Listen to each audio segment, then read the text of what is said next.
Welcome back, everybody, to the Free Agents podcast. Back again for some more Pre-Agents, the series where we are going back in time to rewatch the challenge from the very beginning. Currently in the time frame in the era before it was even ever called the challenge itself. We are back here for another season, Real World Road Rules Challenge 2000, the third season of the show. If you haven't yet, make sure you go back and check out the first two seasons coverage that we did. Season one, we did it in one full episode, and then season two, we split it in half. Same thing we're going to be doing here, splitting this season in half. It's 11 episodes. So today, we're going to talk about the first 5 episodes. I am Matt, here with Brian Scally first. Scally, how are you? Hello. I'm doing so good. I'm so excited to be back. Obviously, we had a little bit of time away from the rewatch, the pre-watch we've been saying. So I am very excited to, or free watch, sorry, pre-agents free watch. I know we Blah, had blah, blah, so blah, many blah. names. We knew we were going to mess it up along the way, and we Yeah. have and we will.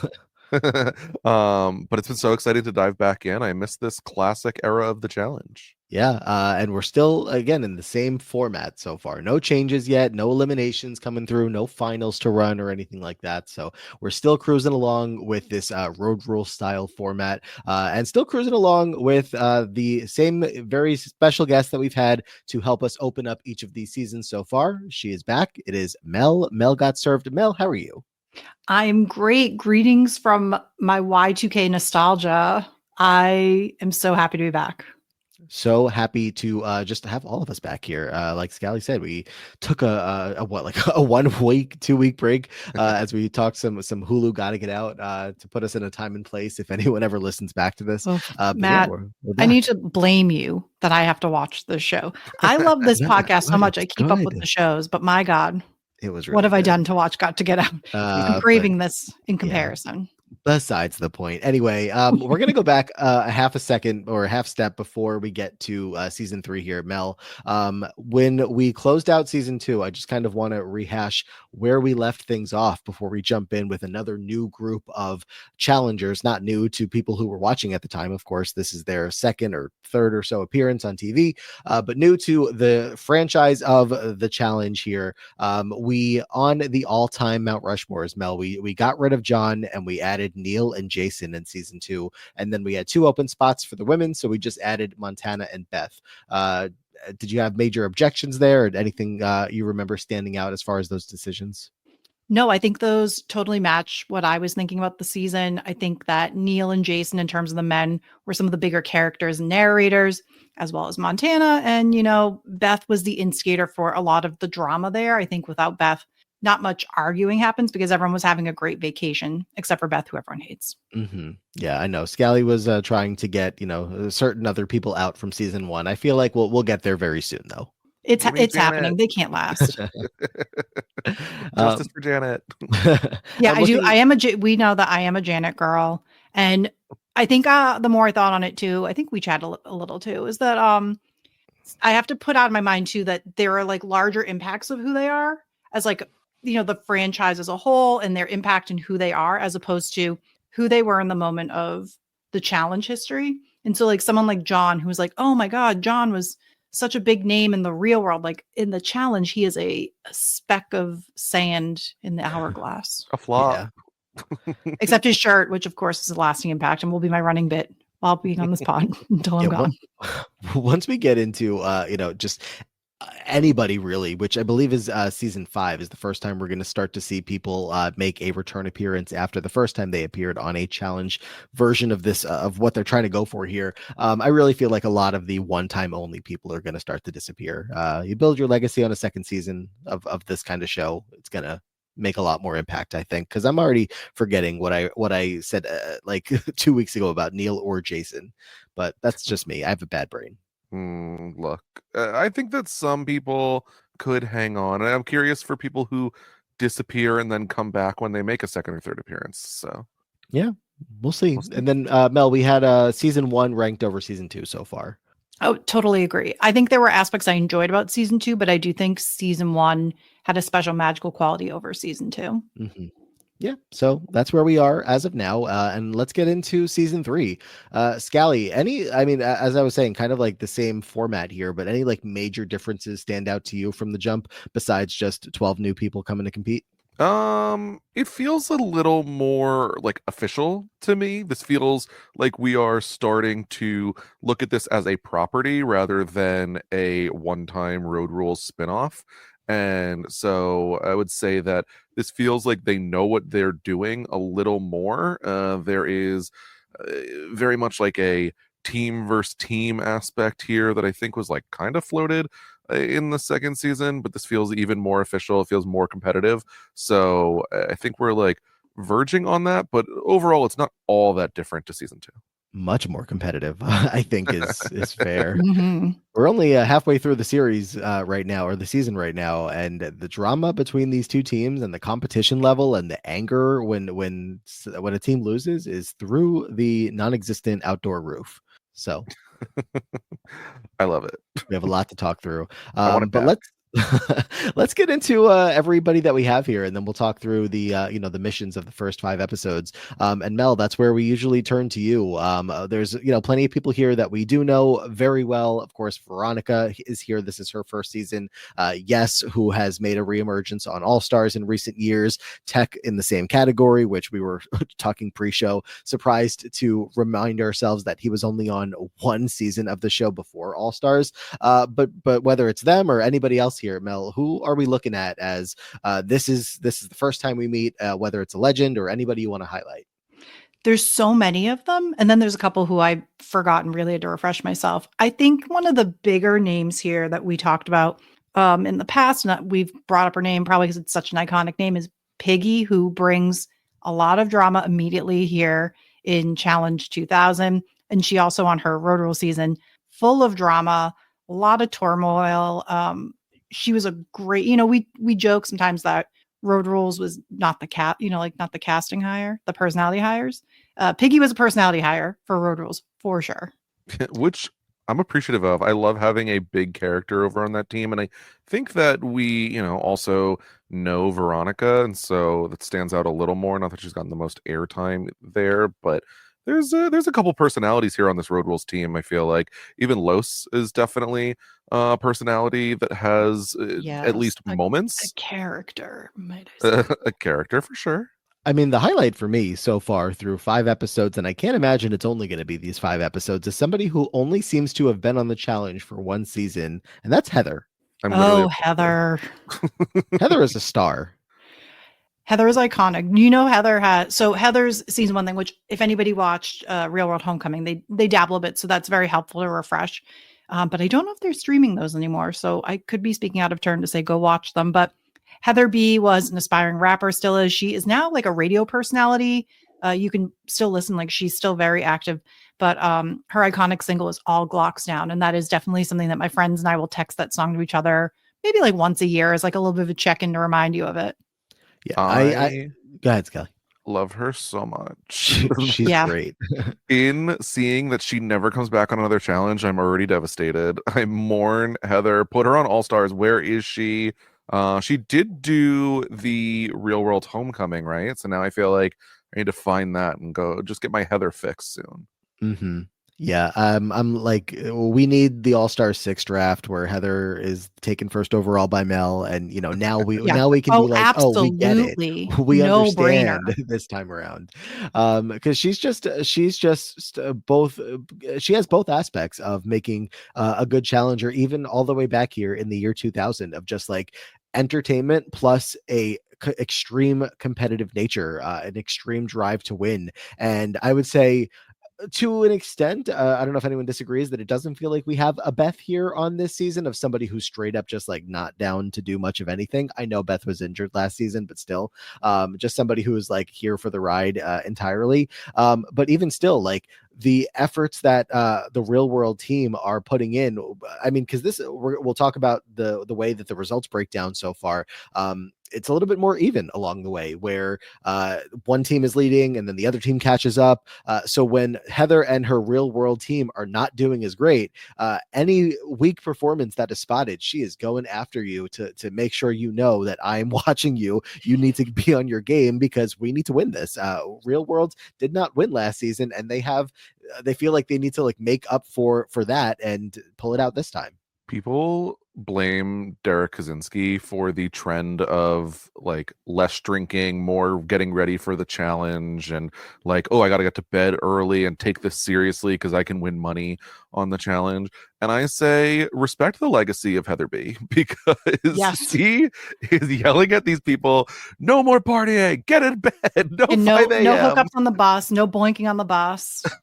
But here I love it because it's so antithetical to what this is right now.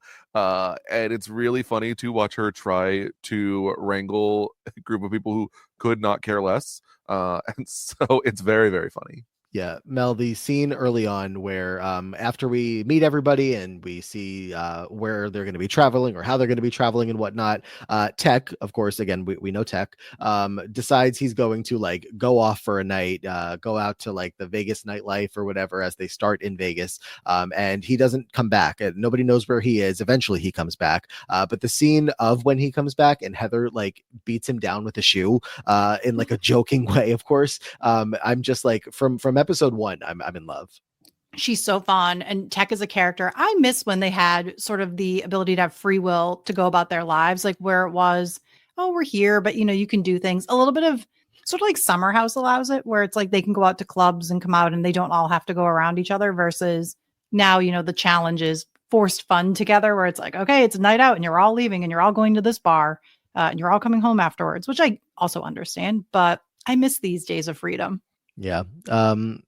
I definitely it throws you off a little bit to see the different time frame of like, oh, this person just like Los, like at one point in one of these episodes walks off and he needs a break from everybody else. And I'm like, does production know where he is? Are they hoping that he comes back? Are they able to contact him if he goes too far? But they kind of just allow it. It's interesting.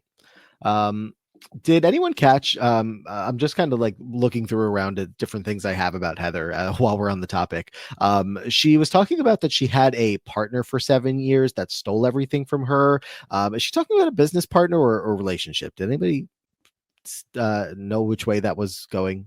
I did catch that. I don't recall though from her history which it was. I want to say business partner, but I'm not 100% sure. Because then she's like, I had to close my businesses down and I promised I would never do that again. But I didn't know if that was like personal life or just like, a straight up business. Besides the point, a Robin Dixon scenario. Maybe. I guess so. I mean, predating that one, but yeah. Yeah. So yeah, I mean, we'll get into a lot of Heather, but I don't know unless anybody else has any specific players that they want to highlight, we could just kind of start back at the beginning of the episode. Scally, any thought either way? There are people here that I think either like I remember through challenge history, like a David, or people that I think have a lot going on in these episodes, like an Amaya, but we will get to them as we go. I think that this was a season full of very big characters. Yeah, I'm very eager to see how the back half of the season goes and see if some of these people that are getting highlighted for some over the top reasons, some slightly negative reasons, like how it continues to pan out as we get further in to find the results of the season. But I guess let's start back at the beginning, where we're going to see everybody gathered up. The teams see each other for theoretically the first time. They meet Mrs. Big this season. Mel, talk to us about Mrs. Big here. Mrs. Big this season is Gladys from Road Rules Latin America, a season that I truly forgot when I looked up the photo. I thought was this like, how they do a Love Island like test season before? That's what the picture of that cast looks like, including Holly, who is in this cast. So Gladys is famously the first woman to be kicked off Road Rules. I think maybe even the first person to be kicked off Road Rules overall. She got in a fight with her cast member Abraham, sorry. Different than Abram from later. So she is an icon, much like the previous two Mr. Biggs. If you've been booted from the show, you have a second life as the person in charge of the challenge franchise. Wild. It is really wild that this is how they go about choosing their Mr. and Mrs. Biggs. I think that it could make sense from a we don't want to ensure putting them back in the house since most of them are getting in fights and they might get kicked out again, but we can use them in this type of way that seems pretty low risk. Imagine that was how like we still got hosts to this day. Like someone gets kicked off a season for fighting, and all of a sudden, like I don't know, did Turbo get kicked off? Right, he did, I think. And then the Turbo hosts the next Yeah. challenge. He kind of pulled himself from the show, Hmm. but Yeah, like many people do eventually get kicked off real world or road rules and still end up on the challenge. So the rule eventually begins to drop, the facade goes away. The challenge 33, hosted by Kayla and Melissa, would have been quite funny. honestly, it's starting to make me realize how few people get kicked off of the challenge nowadays. I'm like, maybe I need somebody to punch somebody. Maybe that's what the challenge is missing. You just got to time out and you get a little would have been slap. hosting a challenge sometime after his exit. Anyway, Scally, another big thing happening here is just a difference in how the money is being awarded or what they need to do with the money. Yes, we are getting E-Trade dollars. Everyone, if you win a challenge, you'll be getting 10,000 E-Trade dollars, which need to be invested immediately. So this could grow or could fall. I believe the pot is over $100,000. And so this is very interesting. Obviously, a sponsor. I don't know how much things are going to be growing within the short amount of time that they're filming, but excited to see nonetheless. Yeah, 2 weeks. They after the first challenge, we'll talk about the bungee jumping. Both teams successfully completed, and then we get to see both teams go onto their bus. By the way, Mel, is this still a Winnebago or is it a bus now? Just straight up. No, a it's bus. a bus. I was going to say the biggest change from season to season is we say goodbye to the Winnebago, which I guess would be the memories of road rules kind of being cut out and sort of taking that bigger step forward to becoming a challenge solo venture. Right. I was like, this feels I miss it. different. Yeah. And then they have a laptop on the bus. Technology, hey. But yeah, they get themselves on the buses and they're going online to check where they should put their money into what stocks. And I'm like, what show is this? Yeah, there's was it Heather who was it saying that people pay a lot of money to get skinny, invest in Slim Fast. I'm like, this is so dated. I'm dying to know what companies they invested in, which I'm sure they probably couldn't share on screen because probably insider trading or some rules or regulations, but I'd be so curious what Y2K kind of companies they were. Was it Enron, things that later would become scandals. Knowing them though, if you're a bunch of early 20 somethings, I guarantee they just invest in beer, condoms, all the stuff that you can imagine that they would think is the funniest stuff imaginable, because that's what it was like. I'm like, what's the safest? Give me, I don't know, Disney. Does Disney ever lose money? I don't think so. I would say actually at that point, Disney was not a smart bet in probably the year 2000. Well, that was kind of their low. Oops. Yeah, see, don't give Scally the 10,000 E-Trade dollars. No. Just blew it. Just give me 10,000 regular dollars. It was so funny. I forgot about the E-Trade dollars, and now that's the only currency I do respect now. So, and that's the only way I'll accept money through E-Trade. From the money machine blowing around money to the E-Trade, get your stocks going. We're tracking what the times are, I guess. But the E-Trade dollars are different from the last season. We also I want to say we have some changes in the television product itself. Did we have an intro last season like this? No, right? It didn't feel as defined as this. I thought that this was a step in the right direction. Right. At least we have, the background music over what you would expect to see in an intro, showing us the cast members all on the screen with some names attached. But unfortunately, we haven't gotten far enough to the point where we still can put the lower third with the name throughout the entire series, or even really, I don't think it happened much at all in the first episode or two, unless I just missed it. But I have so many different times in my notes that I'm guessing who somebody is. I think that it's definitely still a weak point where they will have, for example, in the bungee jump challenge, it's just like, and there goes a body flying off of the side of the roof, and I have no idea who that is. Like, we get highlighted who specific people are sometimes, but they really just are, like, it becomes a montage of just like, whoop, there goes somebody, and there's no differentiation between any of them. I don't even know if it's a Real World or a Road Rules cast member half of the time, but I will say it's done a slightly better job of informing me who these people are. I wonder if part of that is I know a couple of them versus the earlier seasons, but it's slightly better. Yeah, sometimes it'll just be like they're on the bus and I know which team's bus it is, and then I'm like, okay, if this is a man on this bus, it's one of three people. I look at the cast list and I'm like, okay, this must be Dan, and I go from there. But Mel, I mean, do you have like the face recognition down for everybody just kind of instantly from remembering them? Yeah, pretty much. The only person was on name when I looked at the list of names before the season. I had forgotten in the back of my head. I was like, Los. Why can't I place Los? And I looked up and I forgot Los is he was on season 1 with Mark Long. So there were only 2 men season 1, and it was Mark and Los. So that was a reminder one, but I didn't click with Los right away. But the rest of them were. I realized like this was a pivotal point of when I was watching, which is I started when I was very young. And by the time we get to this point, I am in high school. I am noticing what attractive gentlemen we have on the show. These dream boats. So I think I also, at this point, see them closer as like peer age to me too, which is like, oh, they're not that much older than me. They're so cool. They're just like in college and I'm in high school.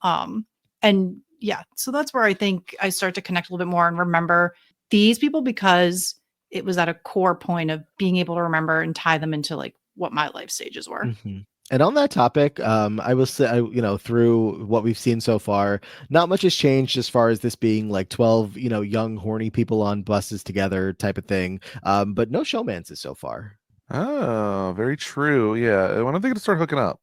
I can't remember if this one has any, that's why I'm like, oh, I got to stay tuned. I mean, they're doing a great job. It seems like maybe hooking up on the side, at least Teck. You can't hold Teck back. He is going to go find the party if you're not going to have it with him. Yeah, and he does. Bless Teck. Night where Teck I am curious. The Teck thing I think has to do a little bit with why he doesn't return. Teck did have like the semblance of a career in showbiz because he was in Van Wilder with an early Ryan Reynolds. So I wonder if like he didn't return because he felt like it was like regressing in his career. But I'm not sure. I don't want to speak for him. I do miss him. I wish he came back more. I thought he just became a professional skinny dipper. He's the skinniest man alive. I think most people looked at the challenge as a way to renew like their name in the public eye, and so it was mostly like, let me do one challenge and then I'll go do all my bar appearances where I make a ton of money, and then I won't go back into the challenge until I need to refresh people's memory. And I guess Teck probably didn't need to do that. Yeah. And you know what's a really good point is that at this point, too, let's add that this is debuting fresh off of Y2K. I joked, but this was like January of 2000. Survivor has not aired yet. Like reality TV is still in this level of we didn't have returnees. Like this was a new like I don't want to speak out of turn. I don't know the full history of everything. But to my knowledge, this really was like the first show to bring people back. And they were kind of setting the stage, which it was like, oh, you did this and you disappeared and you went back to your life. And we didn't have ways to follow you on Instagram and do social media and stuff. So you could live a life of, obscurity afterwards and maybe get recognized. But that's it. I mean, I don't know if anyone, do any of us know, like, were they being called for club appearances or speaking appearances? Oh, yeah. It was that was a big deal time. For sure. Oh, okay. I remember. I never went to any of those. But I can tell you the story of I was not present, and it's a life regret in college. So this would have been, I'll say like around 2005, I want to guess, based on where I was living at the time.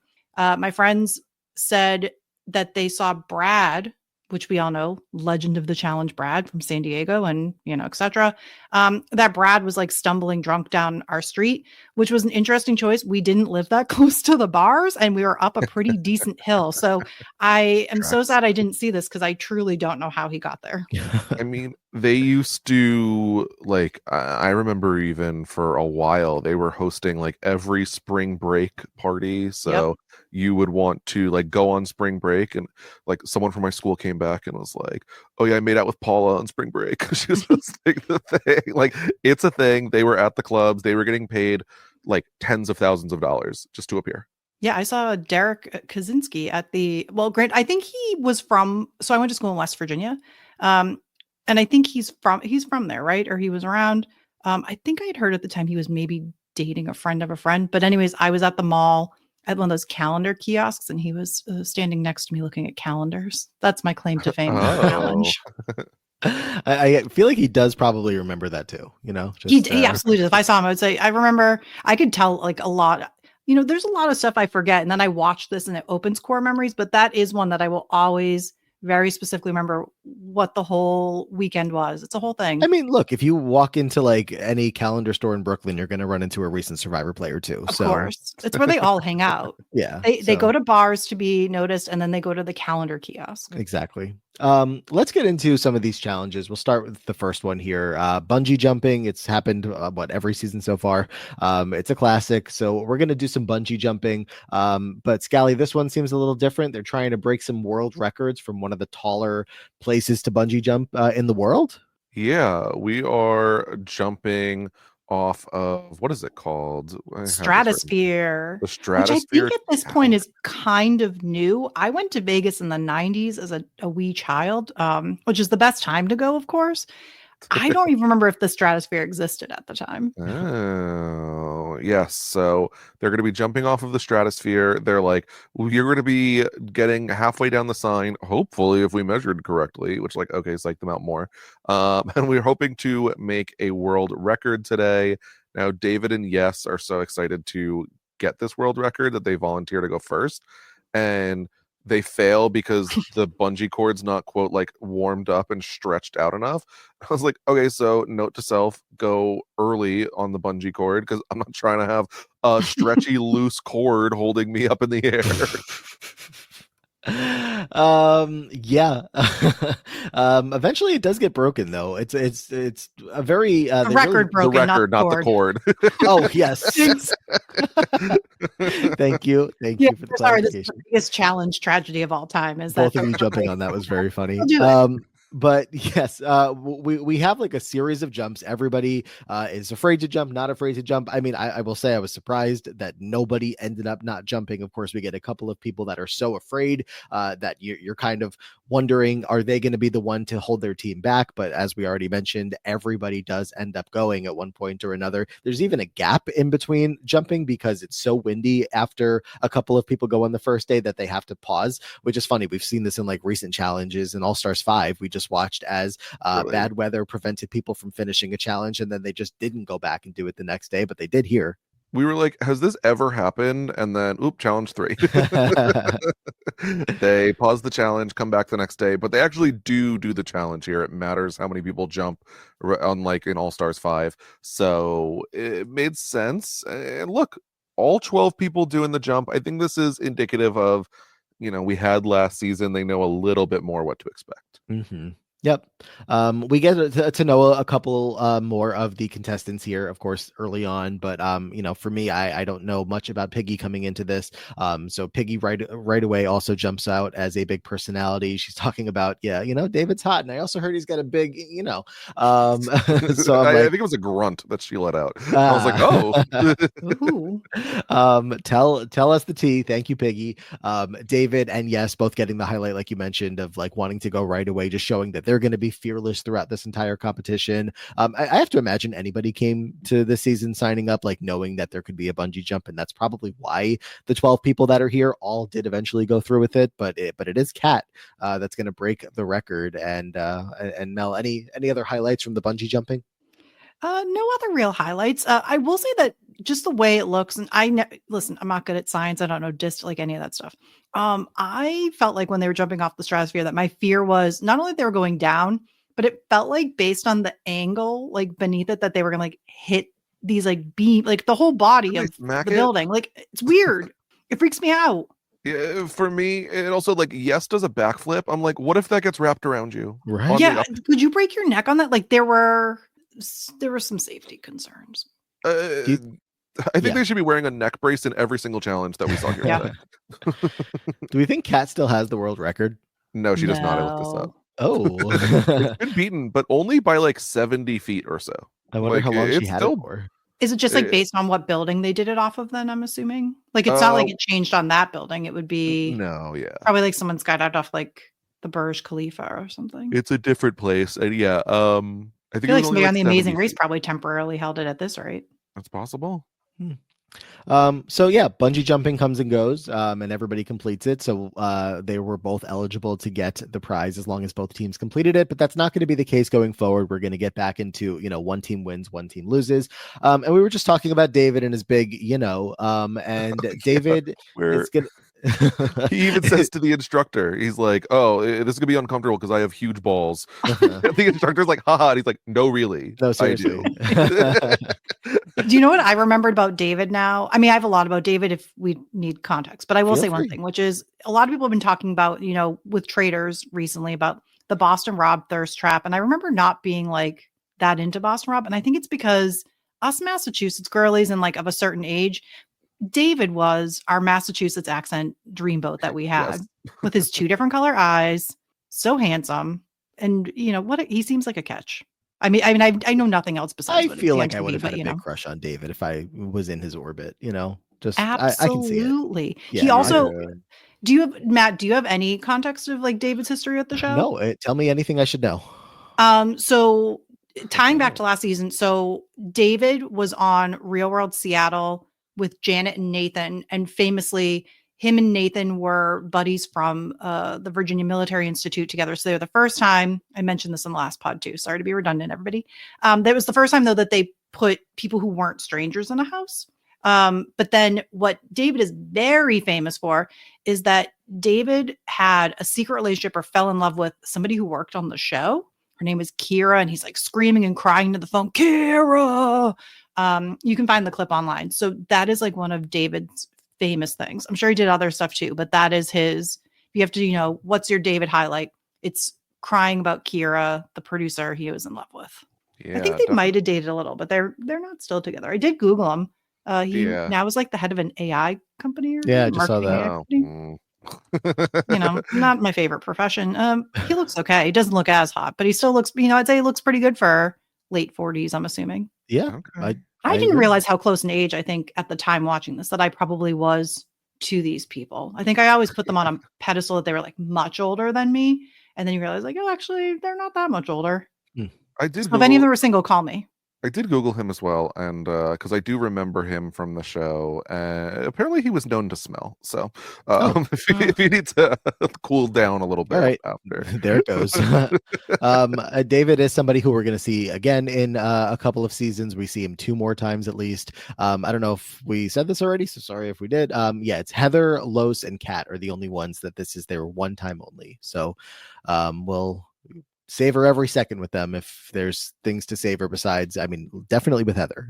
We'll see about the other two as we continue on with these episodes. But yeah, to keep it on David, he's going to be the highlighted person going into the next episode when we're going to be introduced to Roy Jones Jr., a boxing champ, who is going to kind of trick them into thinking that one of them have to suit up and box him, and so it ends up being David, who's got both big balls, both figure what's the word? Figuratively. Wow. Couldn't get that. And literally. And so they sent him into the ring. But yeah, Scally, it turns out to just be oops, haha, not real boxing, action figures. We are playing action figures. This is Rock'em Sock'em Robots. Yeah, Come whatever. on. Don't whatever Rock'em Sock'em. I've never partaken. I don't know that I have either, but this is an iconic toy. Same. I've the never 90s, played it, but I 2000s. know it. But also the bummer of all this, or my highlight of this challenge event, whatever we want to call what this was Heather giving David boxing tips of how to defeat Roy Jones Jr. Mm-hmm. It's so funny. She is coming in extremely well prepared, almost like she had a cheat sheet of what they were going to be doing, because Heather knows the secret to every mission, apparently. She does. They have coaches in a couple different missions, but it's like, why do you need a coach? Heather's right here. But then Heather will complain if the coach doesn't give them the accurate tips, So hopefully Heather went on to, do some coaching of her own, because she is good at it. But yeah, it is going to end up like the whole point of this was like, oh, well, you have to beat Roy in order to get the clue. And I don't think he even beat Roy. I think they just got the clue anyway. Yeah, I think so too. He definitely did lose here, and it was just like, all right, well, for being brave enough, here you go. Here you go. Get in your buses, and we're off to Tennessee, I believe was the next location where we were going to see the next challenge is going to end up being real life bumper cars. And unless anybody has anything else before this, Mel, these were the most terrifying thing I think we've seen so far. Oh, so demolition derbies were, and I don't know, I know they still exist now, but I can tell you the height of entertainment at a certain point, at least in life. And I don't know why. They were like an annual thing at the fair that I had growing up. Shout out to the Brockton Fair. Rest in peace. They finally closed it down. But going to the demolition derby was sounds like an insurance issue. Yeah. It was. I don't know how they exist. Like, especially you like take a lot of the car apart. But boy, if I could, and if I were a less worrisome person, I would love to do a demolition derby. Not me. Like, I need a lot of safety. Yes, such a pass. But I would love to at least spray paint a car, or like paint a car for a demolition derby. That would at least maybe would satisfy a craving, because that was probably one of my favorite parts of this as well. Am I the only one that didn't realize the super soakers that they have, and maybe we'll explain better in a second, we're going to be full of paint? I mean, they did say it, but then I'm the only one that didn't realize it. I heard super soaker. I'm like, oh yeah, you put water in a super soaker. So the point of this was that there was going to be, they were split up into teams, a driver and a passenger. So each team is 6 players each from 6 real world or 6 road rules, and then they were split up from there into 2, 2, and 2. And so I'm like, okay, yeah, one person's just going to spray water at the other teams and try to distract them. I fully missed that it was spray paint coming out of them. So at a certain point, before they even actually get started, I think it's Teck is the one that starts taking the super soaker and just spray painting everybody all over the place. First of all, I'm like, how are these people not passing out from the high of the spray paint? First they spray paint their cars, and then they're spray painting each other. Like, this is so wild. It's a lot. Yeah, I don't think that it's like literally, I think it's just paint. They are spraying regular paint. They don't have spray paint in there, right? Both it looks like paint polish kind of paint. Yeah. Which is, that, by the way, that is not a normal demolition derby thing. That part was a bit of an add-on, but I was really afraid these people were going to get hit by cars. Yeah, how do we not pay for 12 cars? Let's put them in together. And like, what do we give them to do? Because the paint really did not matter at all. I think Teck starting a paint fight made it like have any consequence whatsoever. So there was that, but otherwise it is 6 cars in, 3 for real world, 3 for road rules, and they are just going to ram each other over and over until a car can't move anymore. We did do a challenge like this. Was it on All Stars? We brought it back. But I felt like there were more safety precautions or something taken then, because this felt like the Wild West. They they should have been competing in full body cast. I mean, it ends with it was Amaya, right? Just completely like under medical attention. She's like huffed a ton of smoke or something, which is this is very classic to me. Like year 2000, we're starting to maybe learn about things, but we're still pretty stupid, and we do stuff like this. It was so rough. I mean, I have, my car has been hit before, not at like a high speed, and I still was like, do I have whiplash? Like, am I dead? So I cannot imagine where they are purposefully like T-boning each other. Like, that looked so scary. Yeah. And somehow like there was a certain point, I think it was Dan and Holly, I think, were a team, and they get like their car is completely pushed out of the arena, and you're like, oh, it's over. They're done. Like, you had to keep moving in order to be still in the competition. But then they come back in, they ram into somebody else. I'm like, there's some of the people later are going to take up issues with certain rules in a different competition or two, but like even in this one, I'm like, what are the rules? No, if I'm Dan and Holly, I'm like, oh no, I'm out. I can't compete anymore. Right. Like, oh No, the damn. competition level is high.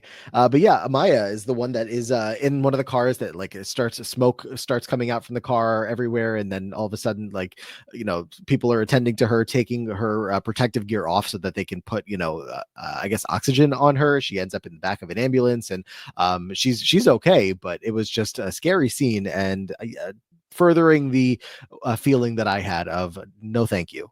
Yeah, when she's put in the ambulance, I was like, "Oh, this is bad." And she does recover. Obviously, Heather's like, "Stop acting like whips!" I'm like, Heather, she died.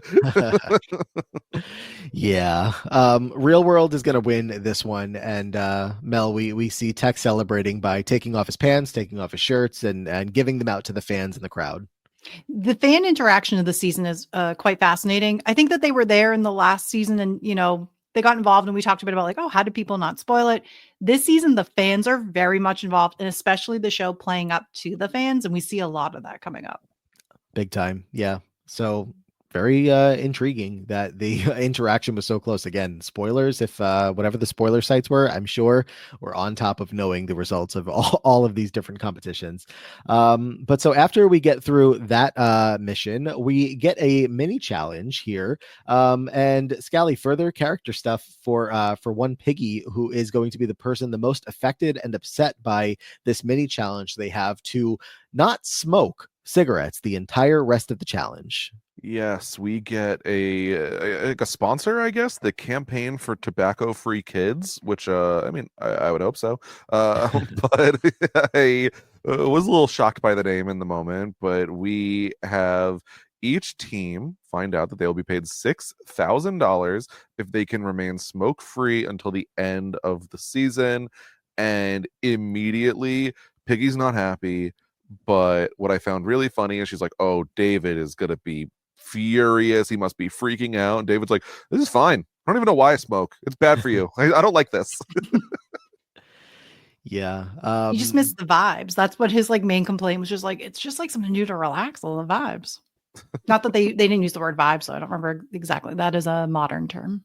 I feel like I Yeah. was kind of like, by no means was I siding with Piggy in the sense of like, let her smoke, or sorry, of like, yeah, like she wasn't necessarily like even advocating for smoking. She was just kind of like, look, like clearly I smoke. I have this like addiction to tobacco, whatever. Like, like this is something that maybe is like for me to figure out in my life. But I don't think that I can do it right here, right now. I didn't quite sign up for that. And so if this doesn't work out, like, don't be mad at me. And then the whole team is like jumping on her, being like, no, we have to do this as a team and get this $6,000. I get $1,000 each just for, for Piggy, like, going through withdrawals for the next 2 weeks. That's not going to happen. It's not ideal. But yeah, like I would like my $1,000 at the same time, please. Especially my $1,000 in 2000s money. That's like 10,000 now. No. So I understand why the team, especially is like, Piggy, at least like don't smoke until you've actually thought about it. Like, please. And Piggy's crying. They don't understand.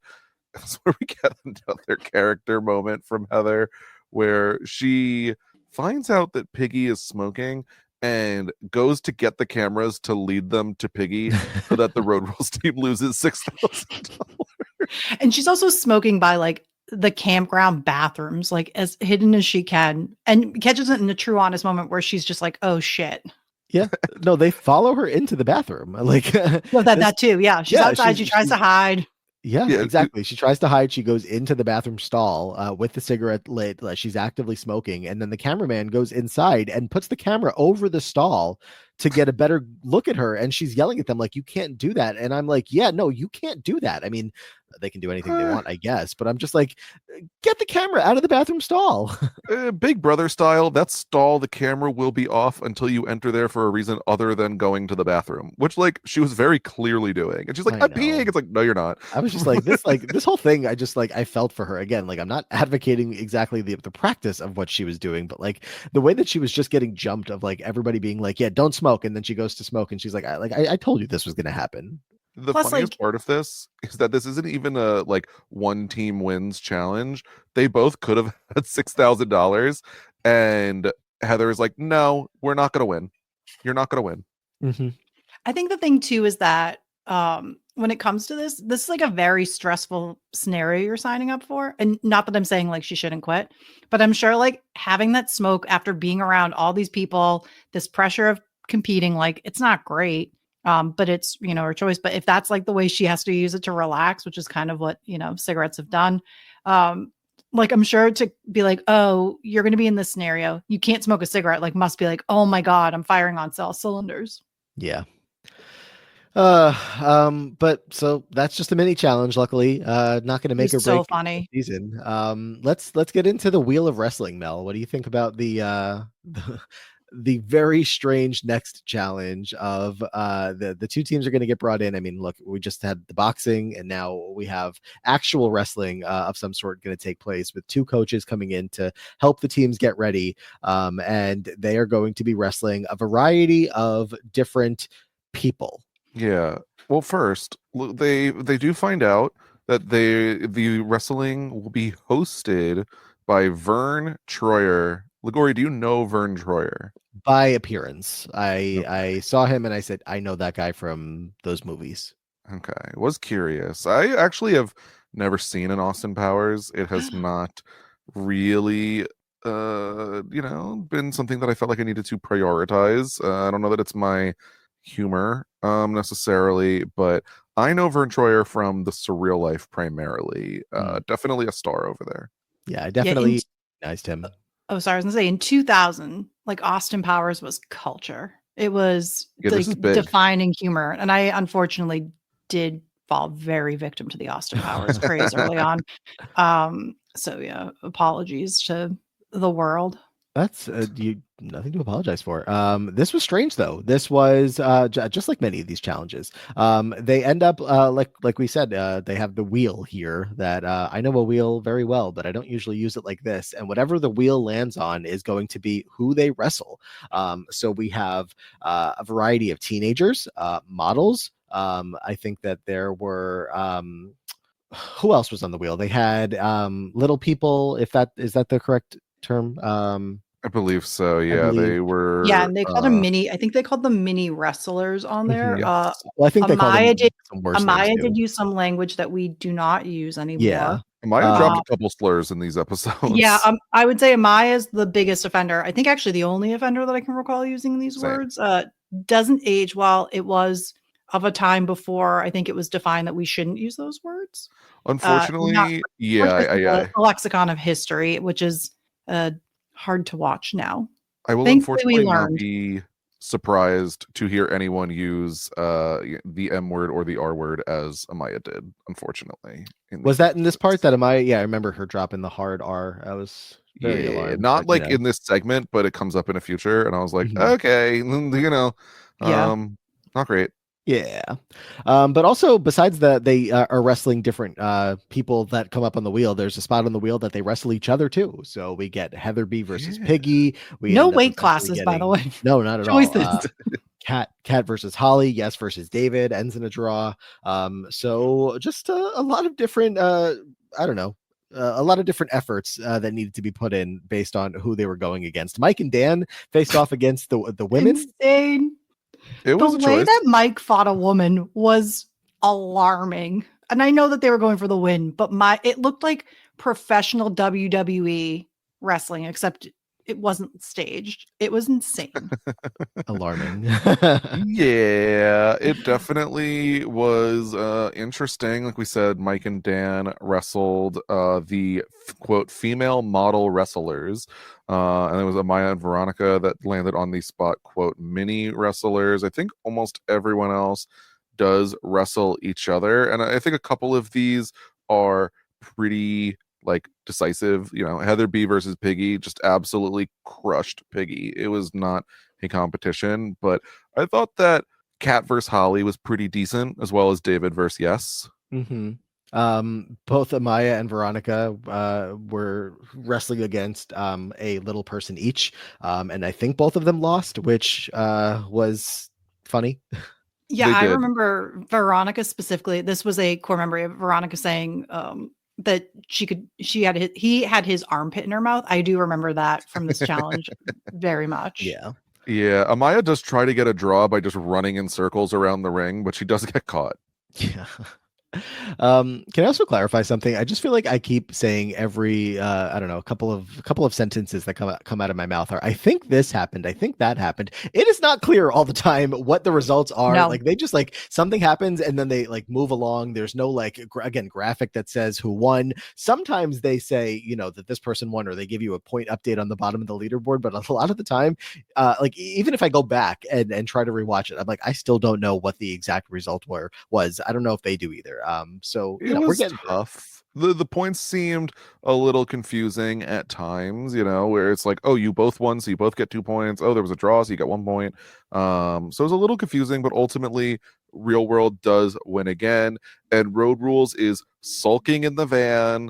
They are, oh, well, they had hot chocolate, and he was a much better teacher, and our teacher should have taught you, Piggy, how to get a draw because obviously you were never gonna beat Heather, and this was very much a point of contention because I think Los tries to step in here and is kind of dismissed.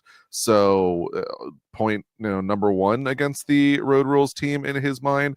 And then the next part comes when Veronica insists on ordering pizza for everyone in the rain. Pizzagate. And Los is like, no, I don't want to go over to the other thing. Give me my pizza. And the people say he's speaking rudely to Veronica and how dare he. And that is where everyone celebrates with the pizza and Los disappears into the night, walking in the rain for apparently hours. Original Pizzagate is wild. I mean, like when we think of Pizzagate today, it's Marie, you know, and the pizza in what Dirty I 30. mean, in terms of the challenge, Pizzagate, yes. And Yes. that's, yes. Well, which other one should I be remembering? We don't need I'm to just talk about that. wait, why? It's no. Okay. I can't remember other pizza gates, so I guess I don't know, a patron pod? I don't know. Off pod. Okay. Yeah, no, I don't remember any others, but certainly was thinking as far as the world of the challenge is concerned. And yeah, the highlight that we had on Los, I think it was mostly all in this episode, is just that he didn't feel like he was bonding the best with his team. Other people, just the topics of conversation, he wasn't quite like getting into the topics, the same conversations with everybody else.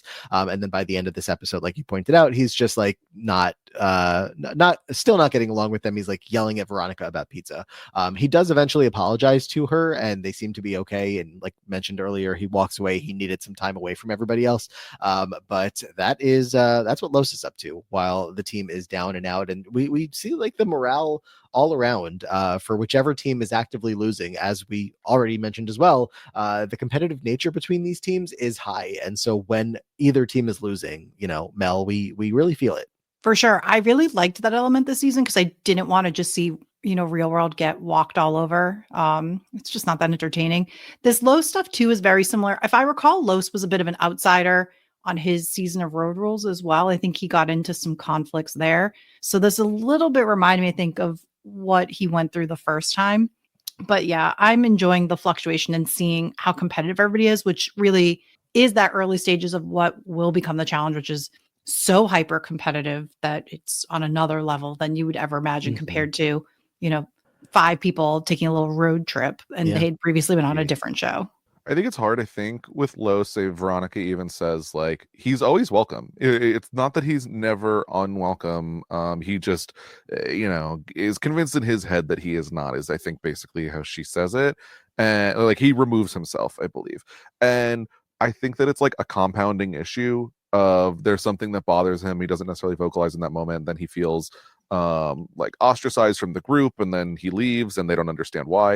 And I feel like now there would be like a little bit better of communication, like just okay, just because you think he is welcome, maybe we should figure out like why he feels this way and how we can like actively make him feel more included, just than telling him like, well, we didn't exclude you on purpose. So you know, not perfect, but it's interesting. Hey, look, the tides are about to change for Road Rules. We're about to get into at least 2 consecutive back-to-back victories for them that are going to put them in some higher spirits going forward. So let's talk about that. Where Mel, what do you make of? First of all, Kifla is back here just for a brief appearance. He's going to be bringing us into this next challenge, the snake wrangling, where they're going to enter this very muddy area and have to wrangle some snakes. when they said that first, they were like, oh, they're not poisonous. They might bite, which not great. And I'd say this is somebody not like afraid of snakes. When they said there was an anaconda in there, like that's not a biter. That thing strangles you. This is past the point of when the movie Anaconda came out. We knew better. So this was a little crazy to me. Another safety violation here. Am I dumb to not be that scared of anacondas? That's small, I guess. Your but journey. I feel like, how fast do they move in? Like, okay, well, no, I watched the movie. Let me move it was you. scary. Like, yeah, if they constrict my arm personally, but if I have a whole team of people there to pull it off of me, I'm just not. But I don't know. Maybe that's my question. And if there's a snake expert, could you weigh in the Patreon? Because I don't know. Like when it gets you, like, is it easy to release an anaconda despite size, or like when it's on you, is this like very difficult? I don't know which one it was. I do think it's wild that they did have snakes, regardless, that could bite you in there, even if they weren't poisonous. It was a choice. I just feel like I'm realizing the point of danger before I am at the point of no return with an anaconda. You could tell the anaconda apart in that thing. You're trying to grab all the little snakes. Oh, where's the red? What was it? The red ones, and the other ones, which were not. So there's a whole snake gate there. Right. But That's what I was going to get to. That some of the snakes weren't as scary or didn't move as much or something like that. And so the real world, when they end up losing this, are very salty about that.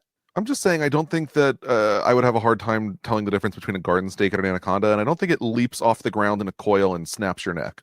Well, there's only one way to find out, and that's that we're now accepting donations to crowdfund that we're going to put Scally in a little tank of snakes, and one will be an anaconda, and we see what happens. Free agents road trip sounds good. But yeah, there are definitely concerns in this challenge where they are going to go in teams of 2 and compete to have to catch a bunch of snakes, and Road Rules gets to catch these like light green snakes that apparently don't move around at all, whereas Real World has to catch these snakes that blend in a lot more with the dead leaves, and they sprint around the whole thing. And so there are some allegations of rigging this competition's in Road Rules' favor.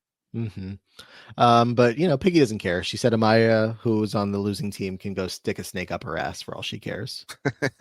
I think of Maya, if we had to make a proxy of who's the Beth, I think technically it would be Amaya. It would, yeah. That's the closest that we get, but it still doesn't feel like the level. I mean, but no, I guess not that level. Amaya is also not actively injured like Beth was, and doesn't have that, to use as far as an excuse in some of these.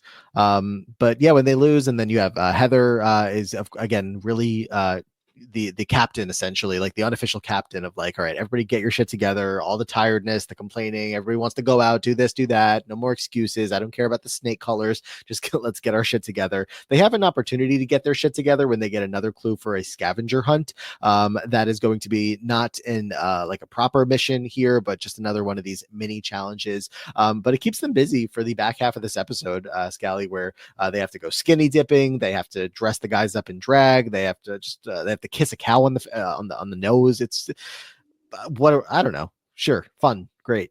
Yeah, they said there's 6 options. I only caught 5, but they have to do like 3 out of 6 options here. And unlike the tobacco mini task, it feels like this one is like whoever gets it done faster is going to win. And so while both teams attempt to kiss a cow, that is very much an unsuccessful mission. This is why like cow tipping is almost definitely not a thing anyone's ever done, because it seems impossible. Is that so? I just thought like, well, I knew it was bad, but I didn't know that people actually probably haven't done it. No, they probably done it, because isn't the point, like, this is so dark, but like, isn't the point to do it when they're asleep? Yeah, but like, okay, you sneak up on a cow. I'll go in the pit with an anaconda. You sneak up on a cow. Place your bets. Anyway, I don't know.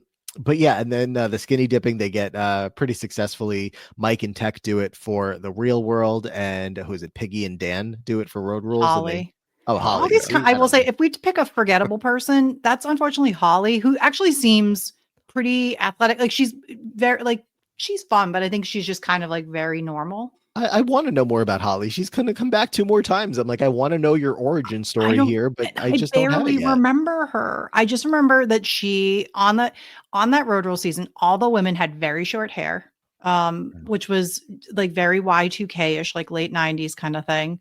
I just didn't that season didn't pop in my memories. So I don't remember much about Holly. I think that she's very pretty and she seems very competitive and athletic, but I don't think she's like the most compelling or dramatic person. Like I don't remember much of these people largely in this cast imprinted on me that I knew who they were. Holly, I think I just put she was with I wrote about Gladys when I took a note about Holly. I will say Holly she's so pretty, and that's all I have. Holly is tied her for hair's the lead. Beautiful. Holly has the most confessionals on this season, tied with Piggy, and she does. That comes in the back half. I see higher numbers in later episodes, so we will see more. There's something I do know about the back half a little. No spoilers, nothing like major. But it's not. Again, I'm just like, okay, it's fine. Okay, yeah. But we also have the boys again dressing up in drag. They go out and sign autographs in drag. We have a couple of kisses that happen around here. No showmances again, but Yes and Dan kiss while they're in drag. Amaya kisses Kat because they have some truth or dare that's also a part of the scavenger hunt that Road Rules is going to end up winning. But yeah, get your horny kisses in. It was cute. I don't know. Could use this is truth or dare. Dare them to do big. I think that they did. It was just pecs. They did put Veronica had to put her hand on a Winnebago or a minibus toilet or whatever we want to call it. They have a tour bus. That was so gross. For 5 seconds and like deep. Yeah, it was like I guess they must have stipulated that because I was like, how far do you really put your hand in there? But it was. Oh, it was down the toilet. It was the wording. And that's my thing is, all right, the one like real dare here, because they very much could have been like, I dare you to say hi. Okay, now I dare you. Like there should be pre-written dares at least. Love Island style of like, these are not going to be fun for you to do. Or they're going to be very fun for you to do depending on your outlook, I guess. Mm-hmm. Can anybody tell me who Amaya was talking to with the radio transmission on the bus? Just a trucker. Man. Just a random truck driver? Okay. It's like a CB truck radio. Because she's just like, I don't know, call it flirting. Just like chatting away, like, what's going on over there? And they're like... yeah, where the trucker says that he likes to see some big knockers. And she's like, oh, don't you worry. Not like, sexting on the radio transmission on the bus. Oh my god. Very much, because he says if she finds a place to get off, he'll meet her there. And she says, oh, don't worry, she's already gotten off. Oh my goodness. Yeah, I would definitely qualify this as at least flirting. Yeah, it was something. But that does lead us to our episode 5, where I don't know. Do any of us feel like this is a word we should say? They play some games. Google the season if you want to see what type of games that they're called, because I don't know. I was told it's a class. I just Googled is it a slur? Somebody called it a classist slur. As opposed to, they didn't say it was racist. They said it was classist. I mean, I definitely don't think it's racist. I don't know. Yeah, sure, it's not racist. Yeah. I'll say it. I don't care. It's a redneck game. I don't think that this is an actual like. Look, I would not call someone this, but I think that they're fine. We've talked about Jeff Foxworthy still use the term. I'm just careful, you know. That is fair. I can't answer. No, that I agree. It's a weird. It's a term that like regardless, like it's a weird in the 2000s. You know that there were a lot of terms that were used, and now it's something that probably is not used much anymore. So. Mm-hmm. But another challenge of just kind of like getting dirty here. That pigs are involved, and it's going to be just a kind of another country games. Relay race type of thing of like all these different challenges, and they tally up points along the way, and most importantly, Scally, there's drama. Yes, there's definitely drama. This is where the peak of competition comes out, I would say. These are some horrific games to play, and I have some serious questions about the scoring system, as many of them do, because we're going to get a series of, I believe, 4 competitions, right? And the way that these are weighted, not exactly my favorite. First, we have a greasy pig competition in which they each are responsible for catching a greasy little piglet and putting it in its pen. And I don't think PETA loved this one. No, it's, I'm sure it still exists. Oh, it definitely still exists. but I was sad. I was like, we've done the like we don't need to do live animals, and especially like a little tiny pig getting chased around, probably absolutely terrified, and then hoisted up by the legs. I was like, this is so sad. But they are all successful, although I real think it's the world. second worst pig thing we see on this challenge, but I don't know. I Uh, guess each their own. that's This is a possible. pork heavy challenge. Mm-hmm. That is very true. When that is the bobbing for pig feet, in which it is Oh, 1 point per pig foot, and that's where I'm like, this seems weighted very heavily. That you raw can get pig like, feet. yeah, raw Raw. pig feet, which I guess they're probably taking the pig feet of pigs that are also already becoming ham. I don't eat pig anymore, but lots of people do. And one of those people that does not apparently is Amaya. Yeah, she's not going to be doing great in this one. She talks about how she doesn't eat this at home. It's against her religion. Not great from Heather here, who is going to give us the "I don't want to hear it" aspect of that. Yeah. So downside to your faves sometimes. I But go ahead. did giggle at David's. I don't see you at synagogue on Saturdays. I mean, did giggle. and then Oh, even did you watch almost funnier? Yeah, at the very end, right? Yeah, Mel? the very end blooper is so funny. They in the credits, as the credits are playing over Amaya's face, as she's giving a confessional, the production team is talking to her, as still happens today, and they're like, so the rumor is that you had sausage for breakfast today, and she's like, yeah, well, or maybe they like say that you She had says you had an something egg else. McMuffin, which she was like, no, there was no ham. I just had sausage. Right, I just had sausage today, and they're like, yeah, so what is sausage made out of? And she's like, beef. And yeah, Okay. The end credit scenes are usually some of the highlights of the episodes, by the way. They're always just like little funny interstitials. For sure. Yeah. So a strange, unfortunate episode for Amaya, who is continuing to kind of take the brunt of like the frustration from the real world team as they, after doing well at the beginning, it kind of is slipping away from them here, and we'll see it might be slipping away from them as we get into the rest of the episodes. But besides the bobbing for pig feed and everything with the pigs, there's also the pie eating contest that doesn't go in the real world's favor. And again, we have some very angry losers here who I would say very justifiably so are looking around at the table after, because they had to eat the entire pie. They couldn't leave any crumbs left behind, and they got a point for each full pie eaten. And so whoever is no judging, pie on the table was a rule that was specifically was said. quoted. and whoever's judging is I don't know, judging maybe with their eyes closed, because there's a lot of discrepancy in the final tallied results, and the other team is probably also like not it kind of felt like they knew that the judging was weird, but obviously like they're going to take it anyway. But the team that loses, again, real world, and that portion of it doesn't go quietly. So Road Rules' coach, Elbow, the letter L dash BOW, tells them specifically to flip the pies onto the table to make a mess and that kind of thing. Mm-hmm. So they were given this direction and follow it, which creates pure chaos, as real world is seemingly intentionally eating the pie. I think David gets like a piece on the table, but like is picking it up because he missed it. It is pure pie drama. And as a person who's done a cake eating contest once or twice, you don't want to see shenanigans because you feel like absolute garbage afterwards. Ugh.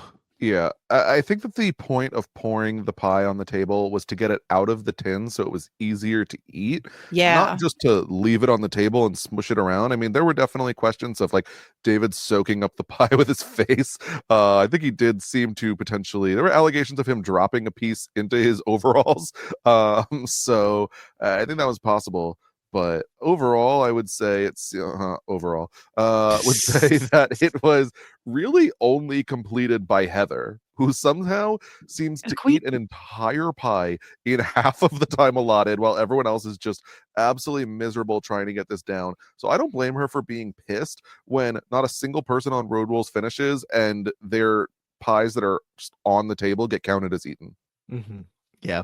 She again, they were not quite thrilled with the results. I thought they were gonna like just completely jump the host and the referees. It wasn't looking good for them. And if it wasn't bad enough that they were upset about what was going on there.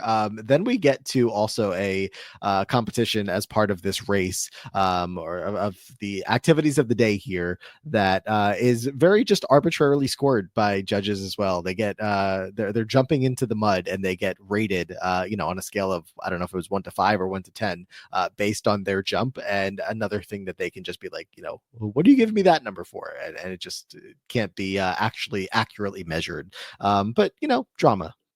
I'm so confused as to how this was added up, because it seems like they get a point per pig feet, and then they're scored seemingly like 1 through 5, but there's 2 judges, so you can get a total of 10. But then you would think that that's worth like a total of 60 points if everyone on your team goes. But also, eating an entire freaking pie in like 5 minutes was only worth 1 point as well. I have serious problems with the judging of this competition.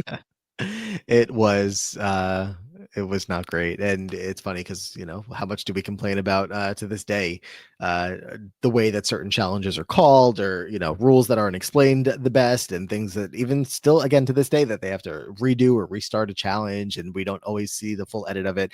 This, we're seeing the full edit of it, and nothing is being fixed. It's just, even if it goes confusingly or sloppily, it's just like, well, that's what we did, and let's keep moving. But Yeah. This is a sloppy production season. It feels like a lot of like who they're really questioning is like the producers of the show who are doing this, that are making challenges that are not easily like discernible of win or lose, and then ending up in pure chaos. Mm-hmm. Yep. When the Road Rules team wins this one, they jump all in the mud together and celebrate. They're elated because they have tied up the competition now in terms of wins back and forth, and so the money is even, I think, at $30,000 so far.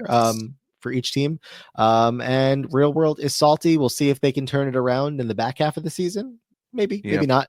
But what else? Anybody else have other notes, things we didn't talk about through these first 5 episodes? Mel, anything on your list? Well, to acknowledge, Road Rules does say after the challenge that they definitely cheated in the pie eating. They're like, oh yeah, well, I put it down on the table. They were all like just laughing about it. They did not care. No, they definitely. Pie was on the floor.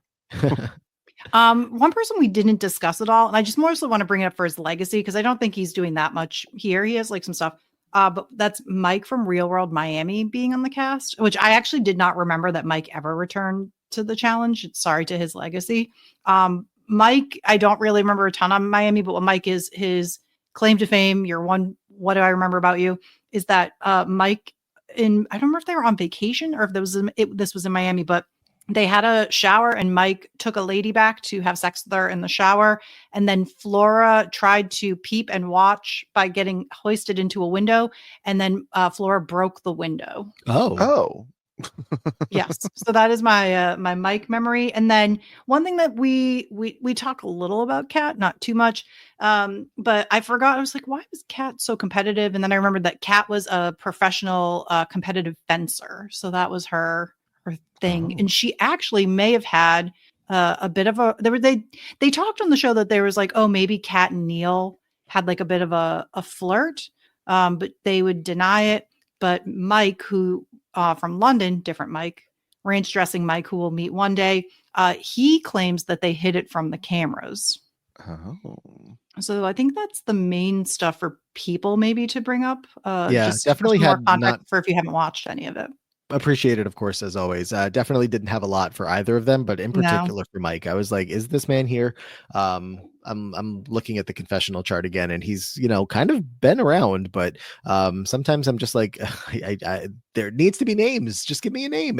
Even once or I see that Mike on his future appearance. This is when they start doing some of the little questionnaires. I remember very well on the challenge, and says Mike, best known for the fabulous threesome in Dan's bathroom. So what was the threesome in the bathroom? Oh my gosh, how do I forget that? I guess I forgot that side of it. Man, I downgraded what was happening. No wonder Flora had to go through. Wow.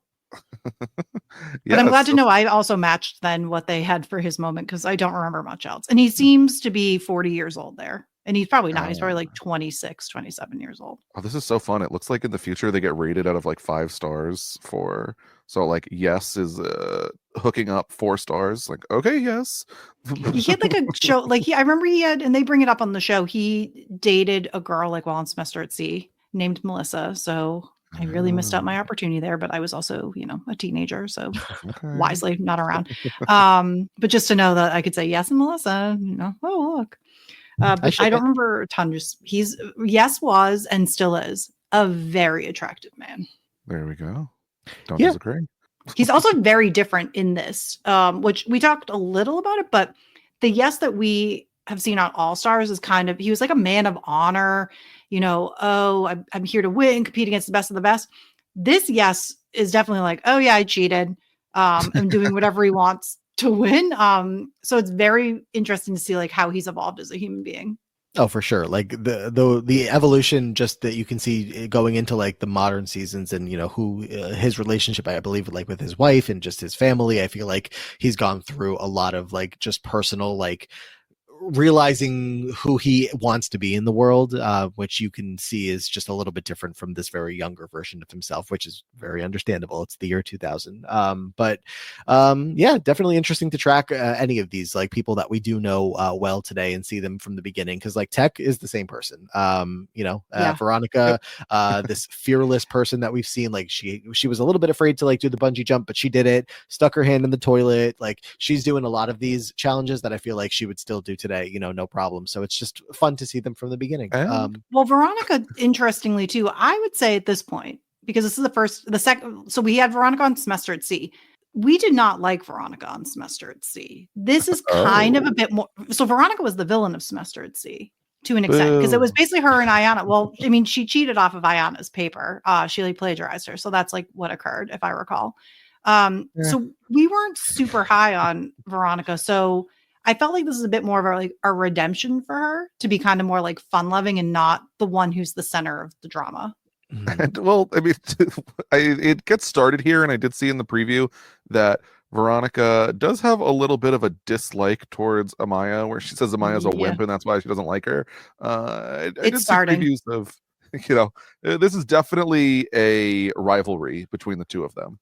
Yeah, they're setting these first episodes show that like Amaya does compete, but she's a little bit of a whiner. And I'm so intrigued to hear when you guys podcast about the second half of the season and even to watch it, because I don't remember a ton of it, like where this goes with Amaya, and is this a full turn, or that everyone hates her? Or is this just like a one-off rivalry? I'll be interested. Yeah. So I'm just flagging up again how in the 2000s, let's just dress all the men up in drag and no one cares. This isn't a big deal at all. And then now all of a sudden drag is super controversial now. Right? Oh, that's so weird. I know you see like Teck. I think it was Teck. Maybe that was like in full drag, like just talking to a kid, signing an autograph. I'm like, oh, wow. Someone in drag allowed to be by a kid. And they just don't care. A big deal about it. Yep, nope. Look how this wasn't a big deal. The upsides and downsides of watching this, because that does frustrate as you revisit it. But anyway, Scal, anything else on your notes that we did not get to today? No, I feel pretty good. I'm excited to jump into the second half of this season. I'm curious, Mel, while we do have you here at this moment, who are the standouts of this season for you so far? Since we won't have you, that's for an easy one. Also, I can tell you who it's not, because I just noticed that there is one name. I don't know. I think we said it maybe once or twice. I know that is unfortunately Dan, who is an attractive, bland man. And I remember thinking he was an attractive, bland man. I don't remember much about Dan. It's so funny because I feel like his name comes up every so often in challenge history, and I do remember him. I don't feel like he should be this forgettable, but also at the same time, I realized looks a little bit like, and was confusing at one point with, Dan Seltzer with Dan Setzler with Dan Renzi from the real world Miami. we will meet. Yeah. And they don't look entirely dissimilar.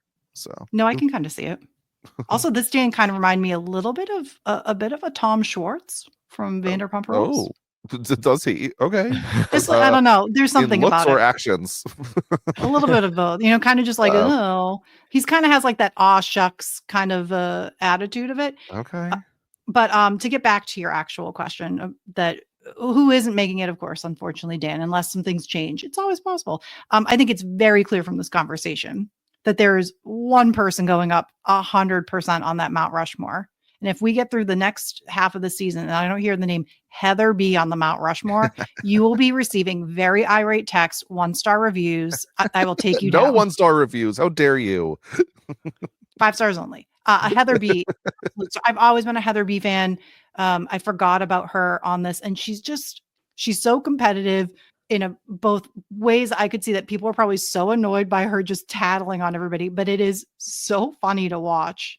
Yeah, I mean, we're not even a full halfway into the season, but she'd have to drop off pretty hard for me not to be at least considering her for the Mount Rushmore. And I'm curious to see who else puts in a solid pitch. Yeah, I think the women are definitely doing a better job so far of standing out.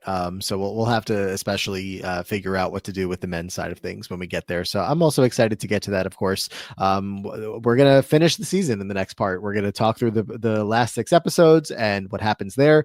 And then unless anybody's schedule, we haven't talked about this yet, conflicts, then we'll probably be getting right into season 4 next week and, going through everything going on there. So, kind of going at a faster pace with some of these earlier seasons. Obviously, the format is not the traditional challenge format that we all know today. But the closer, the rate we're on, I think is working, and we're going to get to those seasons in no time and talk through people that are making a second appearance on the challenge, a third appearance. Imagine that, 3 seasons on a show like this, let alone 26 if you're Johnny Bananas today or something like that.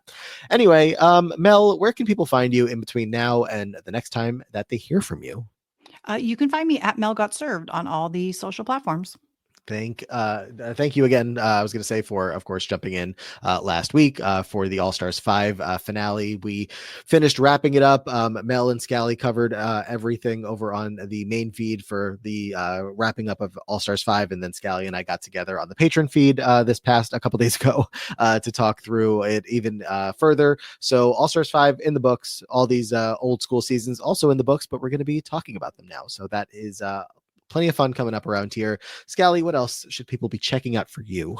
The socials. Check out Twitter at Brian_Scally, Blue Sky at Brian Scally, and twitch.tv/bscally. Anything I'm doing will be up there, and I look forward to seeing everybody for part 2 of the challenge season 3 here very shortly.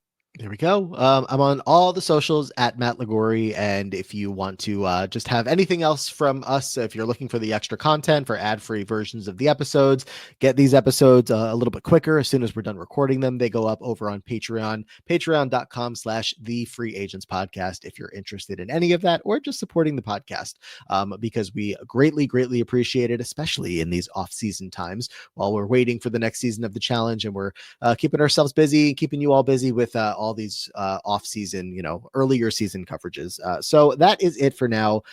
Thanks again, Mel, for being with us another week. Until next time, take care, and we hope to see you all in the future.